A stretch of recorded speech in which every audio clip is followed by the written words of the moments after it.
Hi YouTube, it has been a while. If you follow my channel, then you're probably here because you have been reading Prisoner B-3087. Very, very good book. When I was teaching a couple years ago, my class was reading this book and I absolutely love it. And because of my class and my students is why I had started the audiobook for them. So some of you guys have read the later chapters because that's when I started. I haven't done the beginning chapters yet. So after much pressure from you guys, I'm going to do it. I always wanted to, but life happened. And this is a big reason right here. My little girl, Preslyn. Say hi, Pressy. So anyway, she is just, has been keeping me busy the past couple years along with my son. So, sorry, I'm trying to find my book. So anyway, so many of you guys have messaged me and just let me know how much those audiobooks helped you. And that is just great because that's why I did those, was just for the educational reasons to help you guys who are maybe reading this book in your classroom with your teacher.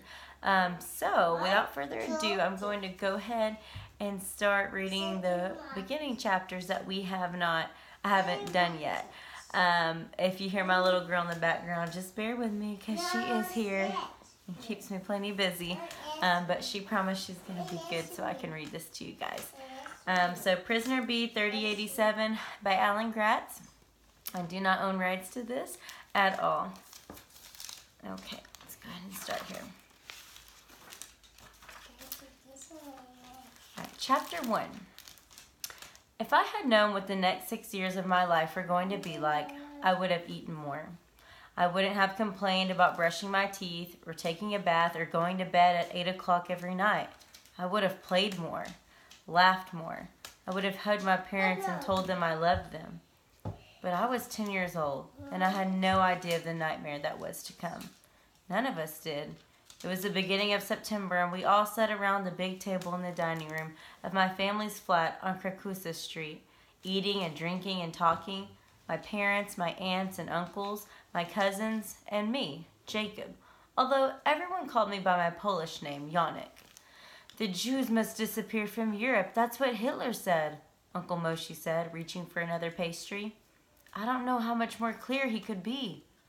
I shivered. I'd heard Hitler, the German Führer, giving speeches on the radio. Führer meant leader in German. It was what the Germans called their president now. Hitler was always talking about the Jewish menace and how Germany and the rest of Europe should be Jew-free. I was a Jew, and I lived in Europe, and I didn't want to disappear. I loved my house and my city. The British and the French have already declared war on him, my father said.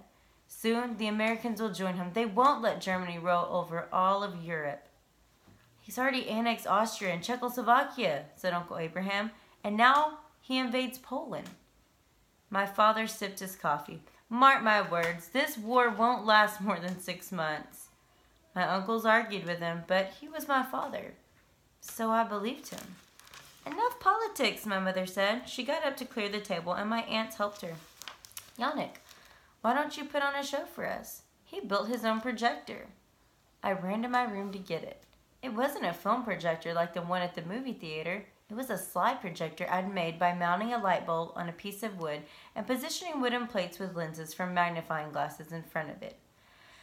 I could show pictures on the wall or do shadow puppet shows. My cousins helped me hang a white sheet in the doorway of the sitting room, and when everyone was seated, I plugged in the projector and clicked on the radio.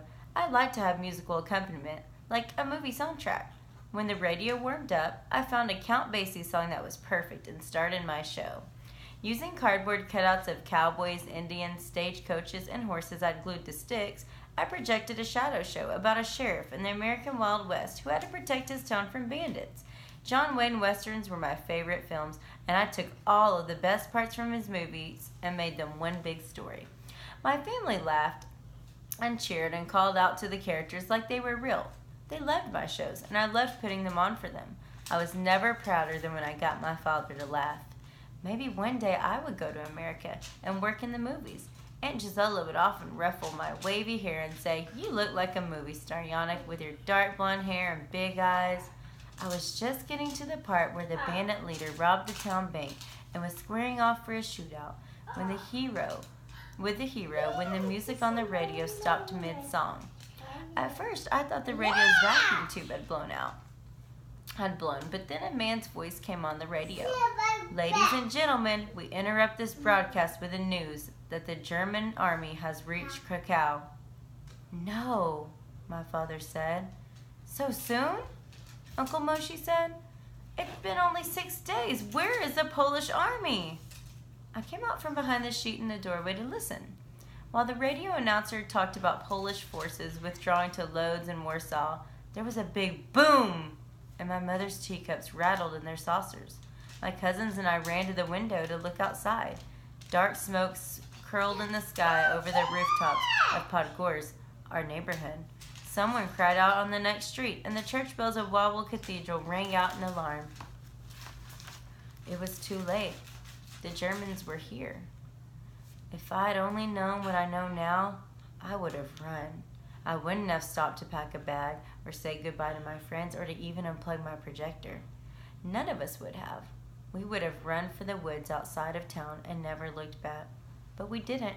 We just sat there in my family's flat, listening to the radio and watching the sky over Krakow turn black as the Germans came to kill us.